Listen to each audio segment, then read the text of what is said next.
All right, hello everybody. Welcome to the second ever Earn Your Protocol podcast put on by HollyFit. Hope you guys like our new digs. We have spent a good amount of time putting this together as we plan on being here for a while, as long as you guys keep or start listening. The first thing we're going to get into today is something that I have put a lot of thought into over the years for no other reason, and it just intrigues me and some reason keeps me up late at night thinking about it. And that is the risk tolerance question. And it's one that I genuinely do not know the answer to. So I'll be interested to get you guys' opinions. I don't know what Dr. Harrington thinks. Honestly, I don't. So I'll be interested to hear what he thinks as well, as I think it's a very sensitive subject, especially for doctors who are treating real people in real life or death situations. Essentially, what I want to get at is if medicine was treated the way that we treat just about anything else, technology, money, and it was able to advance at the same rate, and the only way we're able to do that would be treating patients based on their risk tolerance, not the establishments, not the hospitals, not the lawyers. I mean, they're individual. Yeah, the individual's risk tolerance.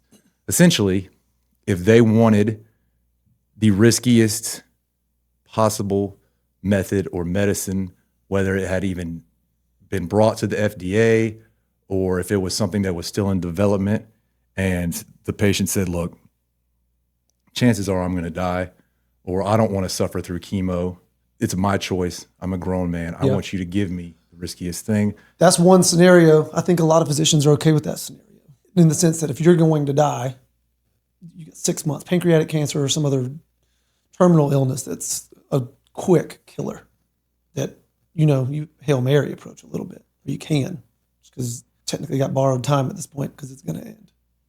But there's the whole, we raise our hand, cross our heart, hope to die. It's to say we will do no harm. So this is the question. At what point does the sliding scale go from more people are dying immediately to less people are dying overall because of the advancement in medicine? So let's say 1,000 people die in the next month rather than, a year or 2 years down the road because of their risk tolerance and our doctors' our ability to treat that as prescribed by the individual, literally. And then how much quicker does that advance the medicine to a point where we might not be seeing these people in the first place because medicine has gotten so much better? Yeah, with AI, some of this high risk stuff's probably going to be nixed just with AI because they're going to find out first. But if the patient's aware that the risk going into this treatment, and there is a extremely poor prognosis to begin with, I think most physicians would be okay with a little riskier treatment with the potential of some benefit if we know the prognosis is. So when does that, so that's the other question and the other part of this. Where does the prognosis become not risky enough? Yeah. When that risk, that's going to be, honestly, your question's tough because it's based on the patient's risk tolerance. It's based on the physician's risk tolerance, right? It's based on the hospital, the overseeing entity, the medical director, of course, the lawsuit culture, the patient's family. That's another aspect. Good God. Because the patients sign off left and right, and the family, as soon as he or she gets, say this is some brain causing some altered mental status, whatever else, and now the family's in charge, and they didn't want him to do it in the first place, and they're the power of attorney making decisions. And now we have gotten to a point, this is why this question is never talked about. That's why doctors get squeamish about it. It's why anybody in the medical establishment gets squeamish about it, because that's a rabbit hole that took us about 8 seconds to get to. At the end of the day, if the patient's health or public health is the most important thing, not your license, not your money, not the doctor's money, not your family, not the hospital owner's family, not the clinic's family, but the advancement of medicine for the well-being of the population. What does that look like overall? And how quickly, if we started practicing medicine like that, do you think there would be serious advancements to the point that medicine starts moving at the speed of everything else? Advancements would be quick, and a lot of them, I'm sure. We would have so many sacrificial lambs that we're essentially killing. And to your, I mean, this is like a Marvel movie, like sacrificing myself to save the world type of shit. Right? It is, but it also, where it's different is this is the way that every other field practices. And we're not playing with somebody's money, we're playing with somebody's life. So I understand why it's like this, but it is not a far-fetched concept, right? It seems far-fetched when we sit here and talk about it because it is in our minds. Yeah. I think about this all the time because obviously I'm a coach and I've been in this peptide world and everything else. And to me, sometimes when I listen to a doctor come on Instagram or whatever, and they sound so behind the times to me, and I think I was talking to you about this the other day, it's easy for me to justify because I'm like, why would they know this? They haven't been able to prescribe it at all. So, and they're already busy. Why would they know this? There would be no reason for them to know this. They have no way to talk to. But what if they did? What if it was up to the patient's risk tolerance? What if the patient could walk into a clinic or the hospital or wherever they're at and sign a piece of paper, and the FDA, rather than saying you can or can't do this, what they did was they rated treatments on a scale of 1 to 10 on how risky, and the patient was able to say my risk tolerance is here. So there are, I mean, that is essentially a simplified version of what some drug trials are to an extent. I mean, we know that this is risky. This is an experimental med. Sign your life away to hopefully get this rare, deadly illness under control is what some of the drug trials do. They're long, they're tedious, they're expensive as shit. They're paid for by the manufacturer. Well, a lot of times, and then there's a bunch of biases in there, of course. I mean, that gets dicey, but I mean, that's a proper drug trial is supposed to be essentially that. Like, I've got a super poor prognosis disease moving forward. I want a part of a drug trial with probably some risks involved in this medication, but with potential crazy benefit. If hopefully the animal models and everything else were great leading up to this. But I mean, that's what a drug trial is. But it's not quick and easy and simple to do. For good reason. Yeah, right? I mean, this is, like you said, this is not every other industry. We're dealing with literally people's lives. But if this was some utopian world where we were just ants on a log and you shipped people out to get treatment, document what happened, a couple of them died, is what it is, move on. The world, we would have so much technology, but we would have lawsuits and the amount of people dying would. How long does it take to get to a point where we figure medicine out? So to be clear, the scenario gets more interesting the further you move away from life and death scenarios. It gets more interesting when you start talking about longevity and biohacking and peptide stuff and all of that. And the bodybuilding community figures out medicine 10 years before the medical community. And then, like I always say, a lot of bros died for y'all's science. Yeah, that's a risk tolerance. It's huge. And you see what happens when people become obsessed with figuring something out. Bodybuilders didn't go to med school. Go talk to the top ones. They will give you a freaking biology lesson like you wouldn't believe. I believe it. Because spoken to them. They figured it out. Like 4 years in a classroom is nothing compared to what these guys who are professional bodybuilders spend digging into human biology and jamming shit in them in the bathroom and everything else. Of course. Yeah, exactly. Yeah. Like, I know this works because. So what if you had, what if you had the most intelligent people in the world doing that with patients? And I understand the morality. I do. But try and back up, take a step back, and you're looking at an alternate world of rats or whatever. How long does it take to that sliding scale to say this person who made this decision to switch medicine like this did a good thing for humanity? And I know that I'm sounding like the devil here, guys. It's just an interesting topic to me. I completely hear myself, and I am not saying this is what the right way to do it would be, but it seems silly to me that no one ever talks about this, and I know why they don't, because of how things get construed. And so you guys don't go on TikTok tomorrow and say Dr. Harrington's going to kill everybody in his hospital. You just blame this on Coach Holly because it is my fault. He didn't even know what he was walking into when he got here today. What does that sliding scale have to get? Is it 100,000 more lives saved in a year than die? I mean, we deal with something called number needed to treat, right? So I mean, if so many people get this scan, this prophylactic scan, colonoscopy or whatever it is, there's a number needed. I don't know these exact numbers, but if you scope colonoscopy, give somebody 100 people, you'll catch 2 cancers, right? So I mean, the number needed to catch a significant amount of illness or to treat a significant amount of illness, whichever way you want to look at it, exists for each prophylactic and for each treatment that we deal with. But wildly experimental treatments, you'd have to create something.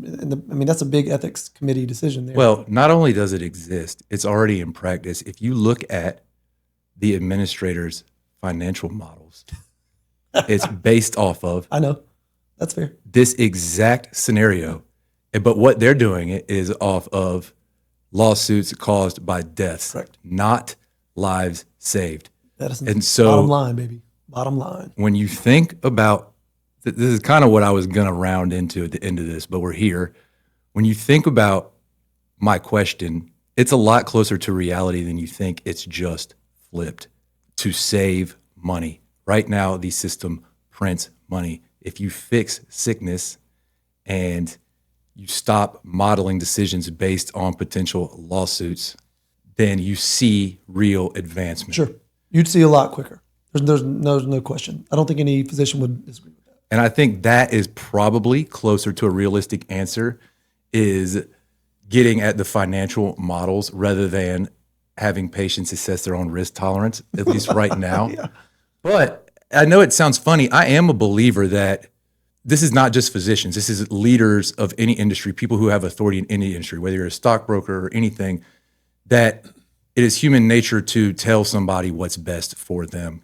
Yeah, and with the risk tolerance, you hope fairly low.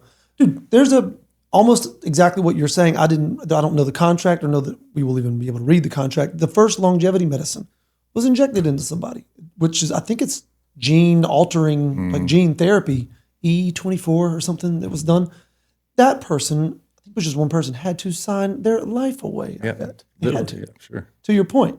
Like that's somebody going, you know what? I want to try it. Don't care the risks. I hope you've studied it enough. Hopefully they've studied it enough. Hit me with it. You know who does that all the time? The richest 1%. That's who starts these treatments. Yeah. I mean, they got access to kind of not so much underground treatments, but less used, hopefully less. Yeah. I mean, 10 years ago, red light risk therapy was mitigated. reserved for Jeff Bezos and Bill Gates. And now it's in me and your sauna. True. So, that's just how it goes. So anyways, it's an interesting topic, guys. I don't want to harp on this because I don't want to get in trouble. But anyways, it's an enjoyable conversation. Good topic. Hope you guys enjoyed that. It's heavy. We'll get into some more stuff here after these ads. So I was reading a study recently that concluded the average doctor visit lasts all of 7 minutes.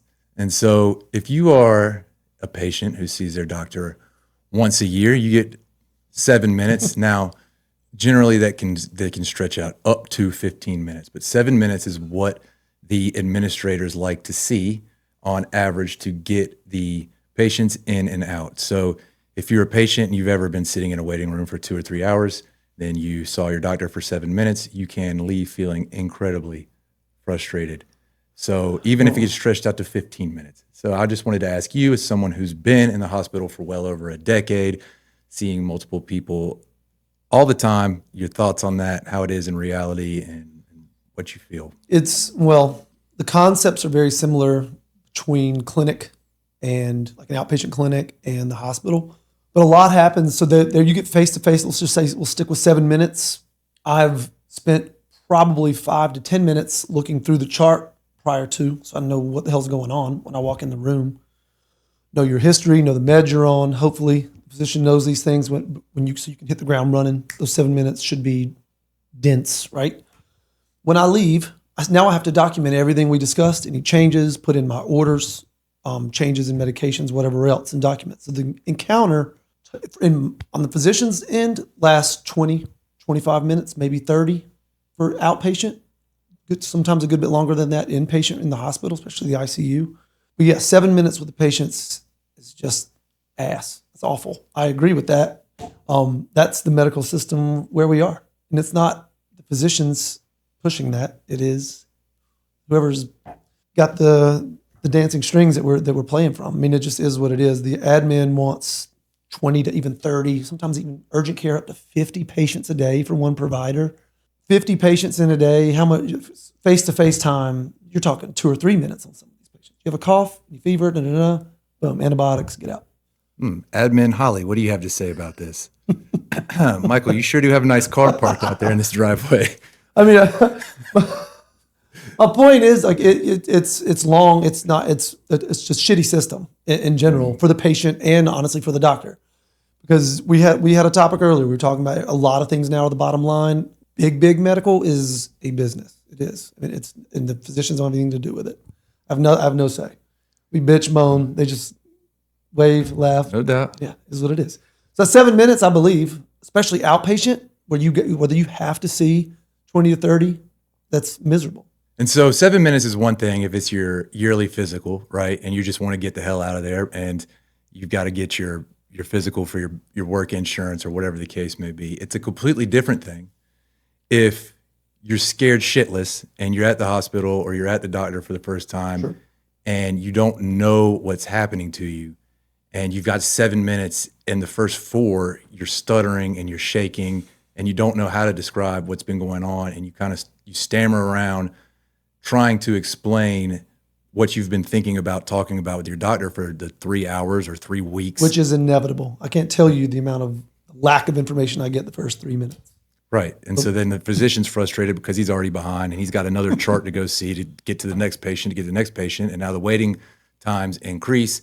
And listen, we're not here to bash doctors. I'm not even here to bash the system. What I am here to do is talk about the company that Michael and I are starting because that is my solution to this problem. I can't solve the entire hospital world or the entire clinic world. I wish I could. If you guys keep listening to this podcast, I'll keep trying to do that. But at HollyFit, we believe in the phrase earn your protocol. Something that we're going to do as a launch incentive, and I can promise you that I will not be doing this again, is anybody who signs up and gets on our waiting list or anybody who signs up in our initial month of July, you pay $99 and you'll get Bloodwork with that. That is my cost on Bloodwork. I do not make a cent off of that. And then what I'm going to do is I, myself, am going to talk to you and I am going to coach you for 2 weeks. I personally am going to make your nutrition plan. I'm going to make your workout plan and I'm going to make your over-the-counter supplement plan. We're going to give you access to the app where you can track your food, you can track your sleep, you can track everything that a wearable will track. We want to see your workouts. We want to see what's actually going on with you. We're going to give you that for free for 2 weeks. So it's rather than 15 minutes, we're going to give you 15 days. And I'm going to give it to you my time for free. This is how I'm trying to fix the system, guys. Like I promise you, this will not happen again. And then after the 15 days, if you want to get an appointment with Dr. Harrington and talk about what's actually going on, he will talk to me about what I saw during coaching you and seeing with your food, nutrition. It'll all be logged. And then you can go talk to him about what's going on with your blood work that we've already done as soon as we started. We can talk to him about hormones, longevity stuff, anything that you have to talk about with your physician. You can go and you will see a video chat with him one-on-one. So if you guys sign up anytime between now and honestly the end of July, but the sooner the better, you will get a free 2-week coaching from me, which is worth a lot of money, and a doctor's appointment with him and you can take the plan with you, guys. If you don't continue, you take the plan. I give it to you. It's yours. You will get a fitness plan. You will get a nutrition plan and an over-the-counter supplement plan and blood work for $99. Like if you can beat that deal, show me. And I'll see you for more than 7 minutes, I swear. We'll go over some real world stuff, but Admin Holly, how do you feel about that? No, it depends on how many of you guys sign up. No, you can only get so much in 7 minutes. Like you said, it comes down to 3 or 4 when you're actually comfortable talking. But I mean, usually you can get stuff done in 20 minutes. Like usually we can come up with a good plan, 20 minutes. But we're also going to you're not going to have a chart with other physicians' notes. What you're going to have is 2 weeks of real data. True. Sleep, food, working out. What is this person? Is this person not feeling great because their diet sucks? Or is there something that's really wrong? And if there is, let's figure out what that is. Let's pinpoint it. Let's not move on to the next patient. We are going to spend real time with y'all, and we're going to figure out what your actual problems are, and then we're going to work with you. Now, obviously, we want you to sign up and continue working with us because it does take longer than 2 weeks to build the foundation, which is what we are going to do. We're going to build the foundation, and then we are going to treat you properly. And we're not going to give you this snake oil pitch, just not going to do it. While it's beneficial, we know it's beneficial. I've been inside of a telehealth company. I see how much money they make. This is my passion. And I know that Dr. Harrington is passionate about doing this the right way as well. So go check out gohollyfit.com, get on the waiting list, sign up once we launch. Come see us in August, September, October. You probably won't get free 2 weeks coaching from me, but you will get it from somebody. We will always have somebody that will work with you. If you pay to get your blood work, we will have somebody that is willing to work with you on building the foundation and getting you to a real physician who will see you with a real background on what's really going on. In the business world, we would call our market separator, our differentiator. That is how we're different than every other telehealth, every other coaching company, and every other fitness brand, all of it. No one's doing this because, to be honest, it's fucking hard. It's going to be hard. It's going to suck for me to be coaching a whole bunch of people for absolutely zero money. But I'm going to do it because, like I said, this is my way to try and fix the system. This is my way to give back to you guys. And hopefully, it's my way to get rich as fuck too. So Let's go. You know, like I said, I'm going to be honest, guys. Here it is. This is actually me being honest. I believe in everything I just said. Give me a shot. I think you guys will be impressed. All right, Dr. Harrington, one of the things that I do with my clients is I make them get blood work and I have them give it to me and interpret it. One thing that I've noticed over the years is that the ranges are all out of whack or they're different from place to place. I wonder if you've seen the same thing in the actual medical world working in the hospital. I have seen so many different reference ranges. From where I did residency, where I worked, to the clinic, to outpatient labs, they all have similar, sometimes similar, all different reference ranges every single time. And I don't like the term reference range at all. The labs, the reference ranges are almost what we expect you to be. Not what's healthy, not what's optimized. It's, oh, this is what is expected. No shit, this is what is expected, but it's not optimized. I mean, that's a big deal, especially, I mean, we're dealing with hormones here, but especially with testosterone and the amount of just the plummet that we've seen in the last 20, 30, 50 years. And now we're okay with a 40-year-old being 300 because he's not technically less than 200. He's expected and normal, but he's not optimized. So the reference ranges are shit. And yeah, just touching on that same thing, I obviously have worked with a lot of guys who are on TRT. And they freak out when they see their estrogen. They don't understand that estrogen is a ratio. The range should be a ratio Correct. to your testosterone. Correct. But that doesn't change on the blood work. No. At all. Mm-mm. And same thing I see when you work with bodybuilders, what you realize is that creatinine is a big one that can be very high. And so now we have cystatin C testing.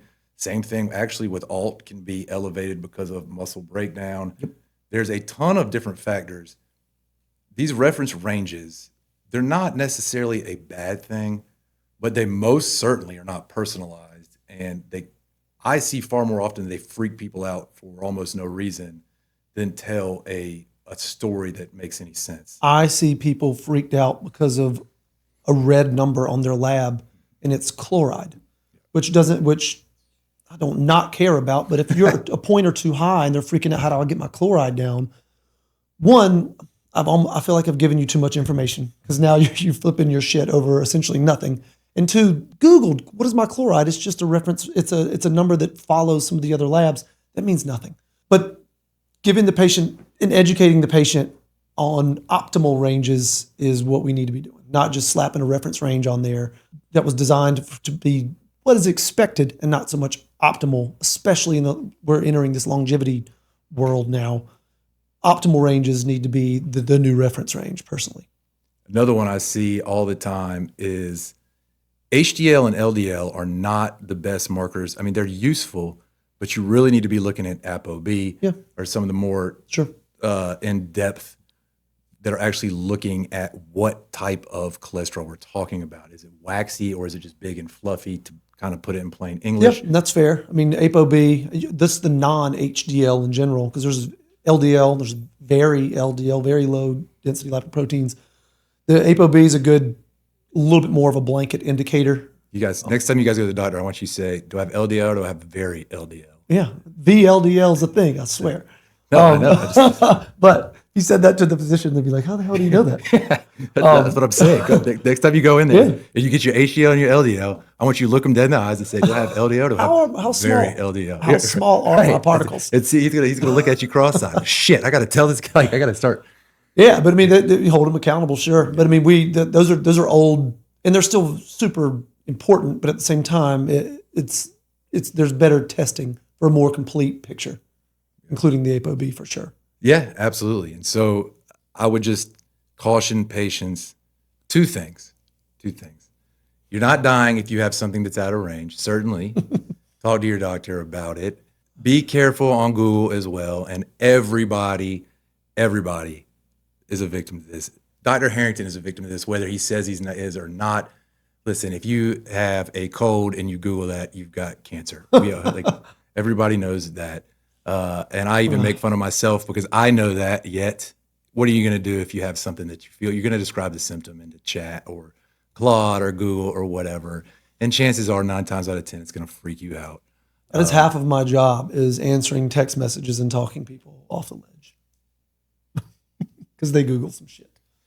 Yeah, I think I've been in a golf cart or two where I sent you a buddy freaking out. Yep. Hey, can you calm this guy down? He doesn't know. A couple times a week. Yeah, exactly. So I just wanted to touch base on that, guys. Bloodwork ranges or references, as he would say, are not the Bible. They're not unimportant. The way you feel is also important. Don't let anybody tell you that what you actually feel doesn't matter. Bloodwork can be a confirmation of the way you feel. You can also have really good blood work and not feel right. And that is just as important to convey to your doctor or whoever you're working with, because that is just as important of a symptom in my mind in most cases as a blood work that may be slightly out of range. I mean, that's wildly important, especially with women's hormones and perimenopausal and getting symptoms gone. Like, I care what your numbers are. Huh? If you're still having hot flashes, can't sleep, and other things, we can slowly titrate that dose up. I mean, the reference ranges are exactly that. They're a reference. They are not the Bible, and half the time they're not even optimized. Speaking of perimenopausal women, I have a lot of women who, thank God, are now getting hormone treatment in perimenopause for, if this was 5 or 10 years ago, they would have been up Schitt's Creek. So it makes me incredibly hopeful and thankful that a lot of my clients are now going to a doctor and seeing pro-female hormone doctors. It's making a huge difference, especially huge difference. When you couple that with some of these peptides that take care of visceral fat. We're really able to eliminate a lot of the negative side effects of perimenopause. That is not negating it, because, listen, some women are going to go through hell whether we give them the best treatment in the world or not. It is one of the things I've learned over the past 5 or 6 years that sometimes I wish I didn't know. I'm very thankful I do, but it haunts me at night to think about what women go through during perimenopause. But I mean, this is miraculous from the time of their very first menstrual cycle to menopause. It's all a freaking miracle. I know what happens, and it's still unbelievable. Yeah, I mean, I haven't understood what a vagina is. Not one time in my entire life. I don't really plan on it. But anyways, Gonna clip that. Yeah. We'll cut that. Whatever. My wife is somewhere like raising the roof. Like, yes, Lord, thank you. Finally admitted it. Anyways, what I was gonna ask you, and I think that a lot of our female listeners would be interested to hear your take on this. One of the very few negatives I've run into with my clients who are on hormone treatment is that they either call it estrogen or progesterone. They call it the fat patch, and they think that it's making them gain weight. What do you what do you know about that? What do you think about that? It's possible, the fat patch. I mean, estrogen in general can cause some fat distribution changes. Can also make you hold a little water. It's not supposed to. If you get some of those extra symptoms, you can start backing off on the dose. Progesterone, however, no, to my knowledge, is not nearly as severe the symptoms as estrogen. Because we usually want a patch for estrogen and pills for progesterone. Not progestins, but progesterone. Progesterone taken at night usually is as a sleep. I was talking about estrogen. I'm sorry, I should have been more clear. The hormones, estrogen, progesterone. Yeah. The patch would be estrogen. Yeah, the patch is estrogen, but it's still, yeah. I mean, God, if it's making you, if they feel fluffy on it, that description, back off on the dose. You'd want to go, obviously, the lowest dose possible with alleviating your hot flashes and some of the perimenopausal side effect or the symptoms, and avoiding your your fluffiness and your side effects. So I would back down on the dose. But that, generally speaking, I would wonder if if they just feel that way, or if the scale reflects it. I would bet, and so this is, okay, so here you go, working with a bunch of bodybuilders and taking testosterone myself. What I theorize is the water principle, because I know for a fact big time that estrogen does make you hold water. Testosterone itself is fat soluble. It actually converts to estrogen in fat, and that's where it lives. And so when you have a higher estrogen, and I'm talking about men right now, and any bodybuilder or anybody who's been on TRT can tell you, when you are taking a little bit too much test and you're getting a little bit higher of a aromatization, then you will feel fluffier or like you're holding more water, and it does affect the way you look pretty drastically, actually. That's fair. I mean, that's not uncommon. That you still want a decent ratio. If your testosterone is so high that your estrogen is also through the roof, your testosterone may just be too high. Oh no, 100%. But I'm kind of circling back to the perimenopause thing. Yeah. That maybe at first, when you are starting an estrogen patch or your levels are going up, and guys, again, I'm applying what I see in the real world with clients. This is not scientific on my end, but it would be logical to think that the increase in estrogen can cause an increase in water retention and cause you, one, to see the scale go up for sure. Water is one of, you'll see that's what causes your weight fluctuations daily. And two, to give you that like filmy look almost, where your skin is, it just seems like you've gained an extra layer of fat. Yeah. But it's actually just water. So that could be what it is. I get a lot of women who start estrogen that then back off because they've been working so hard to lose weight. I tell them every time, stay on the hormones, set yourself up for a life of strength, a more stable life. You won't have to worry about, deal with a little bit of water retention, drink plenty of water. The water will come off of you, and eventually you'll be in a much better place. That's my opinion. I don't disagree with that at all, and that's not going to happen to everybody. It's kind of crappy, but it's selective. It's just kind of dependent on the person. That's part of estrogen. The more fat you have, also the more water you will hold. But it'll be less noticeable, the gain. Someone who is leaner is really going to notice it.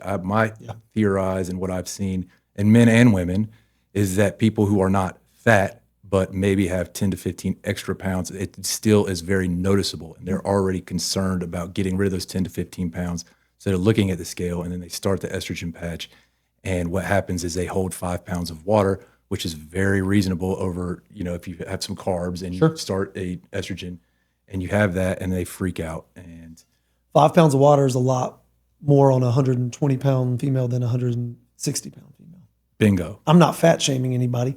But my point is, percentage-wise, you're right. The thinner, even fitter females that do have an issue with fluid are going to know it a hell of a lot more, or will have a lot more than the people that are obese. It's the same reason I think that we see higher testosterone blood levels with the same testosterone taken in thinner people, because it gets into their blood quicker rather than sitting in their fat where it then aromatizes, and estrogen stays in there longer. And they have higher estrogen levels and lower testosterone levels. That is seen across populations when studied. Testosterone levels in thin versus obese people. And you're not talking just injection site. You're talking just in general. Just I in, don't know that just stat. same thing is shown in oral testosterone.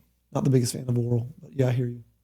No, I'm not either. I'm just saying it as a Just in general, yeah. as a Store it more in reason fat. you do store more. I mean, that is testosterone aromatizes in fat. Yeah, that's for sure. I mean, there's a happy like you said, there's a homeostasis there in a ratio. But yeah, I mean, I guess obese people can gobble up or at least almost sequester the testosterone a little more. I don't know that stat, but that does, I mean, physiologically make a little bit of sense. The more you know, HollyFit, the more you know. where we can turn a conversation about perimenopause into bodybuilding and testosterone in men. At the drop of a hat.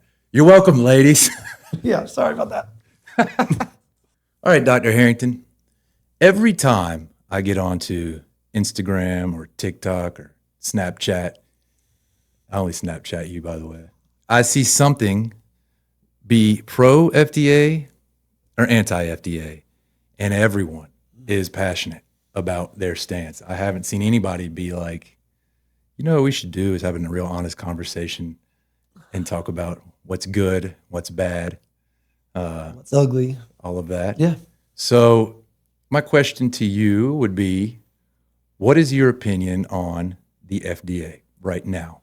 I mean, I'm a physician. I am generally speaking pro FDA. They run drug trials and they've done an enormous amount of good for society, for regulations, for safety, for treatments, for cures, you name it. They do lack in obviously certain areas. It's expensive as shit to get something FDA approved. Crazy expensive. The only people or entity that can pay that money are usually massive, massive entities. Big ass business, big pharma. Unless there's just massive amount of grants to certain universities. I think some of that happens but that's usually with some life-saving diseases, not money-making longevity compounds. So it's good and bad. I mean, I'm a generally speaking pro FDA. They are not without their faults.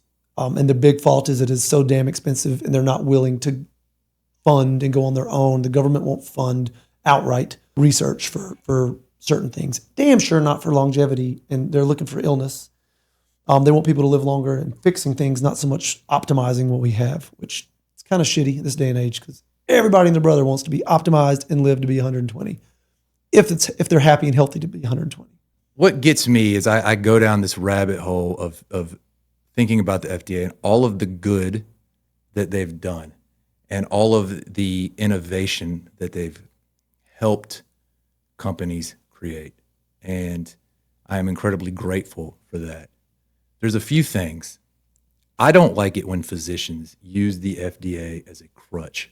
And what I mean by that is if you ask somebody about something and they say, well, it's not FDA approved. That's not what I asked you. I asked you your opinion. Sure. And I think that a lot of physicians use the FDA as a crutch, and I think it's lazy. I think it's become somewhat of the gold standard on what you have to know or what you don't have to know. I don't think that is a positive thing in the medical community. Sure. I mean, we use a lot of things off-label that once something gets an FDA approval, I mean, in the physician's eyes, generally speaking, that means it's safe. So then the off-label uses start popping up here and there. I mean, even certain toxins for Botox, you can off-label for everything, right? I mean, the bottom half of your face for half of the products are off-label. We still do it. The other issue with that is FDA they help make protocols and they help do all these things once they're approved and the guidelines come out and more research is done on FDA-approved meds. That's what we're taught. So physicians have to actively go seek non-FDA approved treatments, whether it be peptides or other medications that are coming down the pipeline. We're taught guidelines. We're taught FDA approved things. And if you're a busy physician in the hospital, in the clinic that you work every day, it is miserably difficult to read non-FDA approved things that you may or may not prescribe one day when you still need to know the 3 guidelines that came out last month. Did you know they've done several of these studies? Up to 60% of people who leave the FDA go work at Lilly, Novo, or Pfizer. Yeah, I've seen that stat. That's wild. Do you think that using the same rigorous protocols and methods the FDA uses on medicine What if they use that on internally in their own business? How would that turn out for the FDA? Ooh, I'm a physician. I probably shouldn't answer that. That's a good point. We're not going to make them answer that, everybody. Oh, man. So that's kind of what I'm getting at, is that I started with this on purpose, with saying that I believe in the FDA has done a lot of good, and I am incredibly grateful for that. I also think they're starting to lose public trust. And I've said it a million times. I think that they better be careful not to go the way of the NCAA, which is you think you have authority and you think you are the ruling hand until you're not. And once the public loses trust, it's just a matter of time. So I think they do certainly have some work to do to gain that trust back. I think that people want to know why Eli Lilly makes 83% profit and doesn't allow compounders to give people life-saving medicine. I understand the answer to that. Capitalism. I'm a big believer in it. If Eli Lilly paid $1 zillion to develop retatrutide and you got compounders selling it before they're even allowed to sell it because of the FDA, you've lost, the compounders in my mind have lost the David and Goliath type of argument. I'm incredibly grateful to Eli Lilly because tirzepatide and potentially retatrutide, wink, wink, has certainly changed my life and made my life much easier. I'd be fat as shit right now if it wasn't for retatrutide. I've been working my ass off. Diet has not been as clean as it should be. So thank you, Eli Lilly, for putting $1 zillion into developing that. And to be quite frank, I'm not buying it from Eli Lilly. And if I was Eli Lilly, I'd be furious. 1 trillion% I get that. I do think there is some number. So Eli Lilly has put a lot of money into it. There is a certain portion of their money. They've put a lot of money into it. I'll say that again. But there is a good chunk of money that have been grants, if I'm not mistaken. I don't know those numbers. I saw them a long time ago, and I don't know if that's still true, but I've heard it more than once that a lot of the money that was put into this research was not from Eli Lilly. A lot was, but I don't think all of it. There is also you scratch your back, you scratch my back, I'll scratch yours. Of course that's going on. With the FDA and Big Pharma. And I understand the way of the world. It's not something that I'm like blown away by or offended by or any of that. What gets to me a little bit is when I see people on Instagram hitting everyone with this moral obligation that the FDA is like almost above being questioned. And I don't think that's the case. I don't think it's productive for the advancement of medicine, and I don't think it's productive for patient care in the long run. I think that honesty is the best policy, and I think that there's been a million studies where all of these FDA reports that are coming out now have way more falsities than they've had in a long, long time ever. And I think that's influenced by money. I think that's influenced by urgency, which they didn't used to have because the way that information is now available at everybody's fingertips, they are getting pressure from the public to come out with studies faster, to approve things faster. And they're also getting pressure from doctors to not do that. And so it's kind of a catch-22. They're in a conundrum. It's a tough spot to be in, but as long as the money is pouring in, they will keep doing what they're doing until they're not. And that will happen eventually if they do not work on regaining public trust and not being so dismissive of people who just want answers. Yeah, I mean, you can look at it from a couple of different directions in the fact, creatine is not FDA approved. It's probably the most studied supplement there is. And better, we go up and up on the dose, we find more and more benefits. Yet we still want FDA stamp it, which is fine, it's a supplement. Because no one's going to pay. Who's going to pay for creatine to get FDA? Exactly, and that's exactly my point. No one's going to. You can't patent it anymore. Like you can come up with other compounds and creatine monohydrate and ethyl ester and all these other ones. No, like it's monohydrate, gold standard, boom, and then you're kind of screwed after that. You can sell it, but you can't patent it. That's a big problem with them giving their stamp of approval, is that it is eventually based on the bottom line. So why wouldn't they do some goodwill? Why wouldn't they just study creatine? All they'd have to do is just look up some of the other studies and go ahead and approve it. Shoot them an email. Fuck it. Let's do it. Oh my God, that would be amazing. Let's But do it. there's no way. HollyFit. Okay, HollyFit's first public project. We're going to start a petition. It's going to be called the HollyFit waitlist. You sign up and pay us $100 and you get on the creatine petition as well. Yeah. There's 5 to 10 grams for muscle. What happens if we jack it up?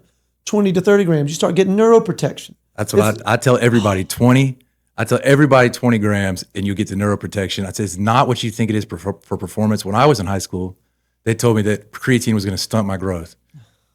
I swear. My football coach, I remember it. I was one of the first people I was like, I'm going to take creatine. I've always been on the cutting edge. It got grouped into hormones. Got grouped into testosterone. Yeah, it got grouped into a lot of things. Like, I still want to have kids. And I was like, wow, creatine has nothing to do with your boys down there. If you, I still hear it on the golf course, if anybody that's strong, they'll either, if you hit a long drive or something, that's lay off the creatine. Like, still, you'll hear the older guys saying that. So I'll never forget my football coach telling me that creatine was going to stunt my growth. Man, there's a kick-ass study now that talks about sleep deprivation. I don't remember how long they deprived people of sleep, 24 plus hours, and then had them do some cognitive testing against people that were not sleep deprived. And then they gave them, I think it was high dose, 25, 30 grams. And some of them even outperformed the well-slept people. Yeah, I've seen that study. I've absolutely seen that study. Nuts. The high dose creatine had a more effect on your neurological state or performance than sleep. Yeah. Now, obviously, that's not forever. No, but short term, my God. Incredible. Yeah. So I tell everybody to take 20. But that's the creatine argument is always my go-to when people start talking FDA. Fish oil. And then there's, I think isn't a vape either getting FDA approved or something? You know what I'm saying? Like a vape, I could point out worse things than vape that have been FDA approved. Yeah, I'm sure there are much worse. It's just. That is another, thank you. Now we're here. Oh, pissed them off, y'all. That is another thing that just gets my goat. When in the history of the world has medicine been correct or anywhere close to it? We get some things right. Such as? Back in the day, it was thought beta blockers slow your heart down. They thought beta blockers in somebody that's having a heart attack was going to just totally just stun the heart and heart was going to crap out. Now it's a mainstay. So, we've been wrong big time and then we corrected it. Doesn't mean we don't have more corrections, a shit ton more corrections to do, but that's. I think you just made my point. I did, but we've done some things right, but some of the things we start off with, they're ass backwards. I just mean, when in the history of the world have you looked at at what point has the medical community been mostly right about treatments? Oh, you're going to get into what does right even mean at this point? Was it better without the treatment? Probably not. But is there a better treatment? Hell yeah, probably. We just don't know it. I think that medicine is incredible. I've had anybody who's had somebody who's sick that they love. I thank God that I'm here in this country with access to this medicine. That is not what I'm saying. What I am saying is the authority, basically the science argument. Trust the science. And this is not about the big C word. Don't even start me with that. That's not where I'm going at. This is not a right versus left thing. I promise. What I'm getting at is, when has the science been science? Because I can't figure it out. Science has evolved every decade, every year, certainly every century, to such a degree. What does science mean? What a question. I don't even know how to answer that. Science is the foundation of science, scientific method, where, you study something and come up with an answer, hopefully come up with answers, start out with a hypothesis, all these study methods, and come up with a conclusion. You just described a human's ability to figure something out. Hopefully analyze science. That's what fucking science is. I don't fucking know that answer. Yeah, it's a tough one. Because for science to be science in the way that it's used, it needs to be repetitive. It needs to be able to be. It needs to be unchanging. For it to be used as a way to say something is fact. You see a lot of times when people don't want to describe what they're talking about, they'll say it's the science, or trust the science, or as a scientific this, or as a scientific that. And in my mind, every time I hear somebody say that, I'm like, as a scientific what? What the fuck does that mean? You could have said that 20 years ago, and now it's completely different. That has become a frame of speech that's just tossed around. But I mean, science needs to be information that is studied and can be repeatably discovered, right? Like if you die in 20,000 years, if your bones are found, they're going to go, oh, this was a human male. That's easy, right? It's like periodic chart of elements can be called science. I'm fine with that. We know what water is. We might not, we might have more discoveries that you can be changed, but we know right now that what water is. So the way that science is used now to talk about things that are controversial, I don't think it's right, because if it's controversial, it's not science. That's fair. We skew facts all the time. I mean, we skew numbers all the time. You would think numbers are black and white. They're not. They never are. Stop the count. I'm just kidding. I'm not going right. Yeah, I mean, so it's just one thing that I see. It's kind of like I see smart people using the FDA as a crutch, and I see smart people using science as a crutch. And I don't think it's very intelligent to do that. I think if you want to actually show off your intelligence, don't say science and don't say FDA. Tell me why this is happening. Tell me about the mechanism of action. Tell me why this study produced these results. Tell me why it was a good study. Tell me why there were no biases in that study. Tell me why this is going to affect me. Tell me why this probably will change in time. Tell me why this isn't the best solution and what's coming down the pipeline. That's probably the best answer as to what science is what you just said. But the people that say trust the science can't repeat that. They can't tell you that. Exactly. So I mean this like in a respectful way, because a lot of people I see saying they're using scientific as a way to say trust people with a degree who understand biology, who understand what they're talking about. And there's nothing wrong with that, other than it's not correct. It's not what they're trying to say. I think that you get more what you're getting after. I think you have more people trust you if you actually just explain what you're talking about without saying science. Maybe not. Maybe that's what people want to hear. It's become a shitty buzzword that we fall back on, that we as a society now. I agree. Okay.